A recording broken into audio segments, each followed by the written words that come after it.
As transport and accommodation problems are increasing in many cities, some governments are encouraging businesses to move to rural areas. Do you think the advantages outweigh disadvantages? तो सबसे पहले तो आपने ये statement को पढ़ के समझना है कि आपको क्या समझ आई है स्टेटमेंट की, ठीक है। वर्ड्स को अंडरलाइन करें।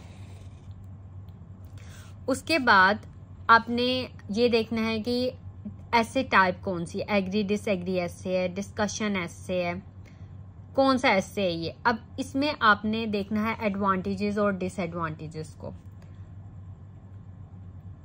अगर आपको लगता है कि एडवांटेजेस ज़्यादा हैं तो आप ये कह देंगे advantages outweigh disadvantages. But in this एसे मुझे लगता है कि इस ट्रेंड की जो डिसएडवांटेजेस वो ज़्यादा हैं, तो मेरा ओपिनियन होगा I believe that the disadvantages would be far more than the advantages, ठीक है।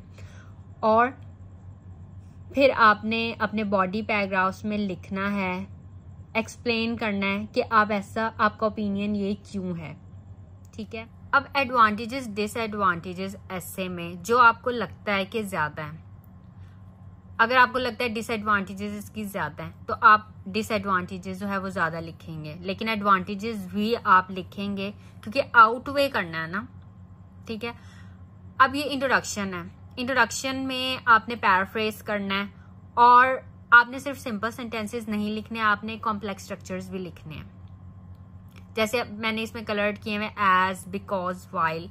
आपने इन वर्ड्स को देखना है कि क्या आप ये यूज कर सकते हैं अपने सेंटेंसेस में, क्योंकि अगर आप ये यूज कर सकते हैं तो इट मीन्स कि आप कॉम्प्लेक्स स्ट्रक्चर्स लिख सकते हैं। जैसे आप इस सेंटेंस को देखें, as cities become overcrowded, problems relating to housing and transport arise, because of which some people suggest that the larger companies should relocate to the countryside, ठीक है। ये हो गया complex structure. While this may have some advantages, I firmly believe that the disadvantages would be far more than the advantages. अब बाकी words को देखें, like in addition, even, because, on the other hand। ये मतलब ये जो coloured में है, सो का use, in addition, more and more, furthermore, which, then, therefore, ये सब वर्ड्स जो हैं ये आप अपने हर ऐसे में यूज कर सकते हैं। आपका ऐसे बिल्कुल प्लेन नहीं होना चाहिए कि आप बस सिंपल सेंटेंसेस लिख रहे हैं और उनकी पैराग्राफिंग कर रहे हैं, नहीं। आपने पहले इंट्रोडक्शन लिखना है, आपके बॉडी पैराग्राफ सही तरह से अरेंज हो, क्लियर कट आपका ओपिनियन हो, अगर उन्होंने ओपिनियन मांगा हुआ है ऐसे में।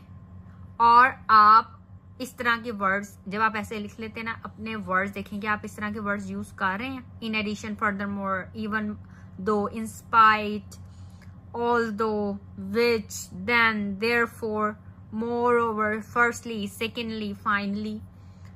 तो अब ये ऐसे प्रॉम्प्ट को पढ़ने के बाद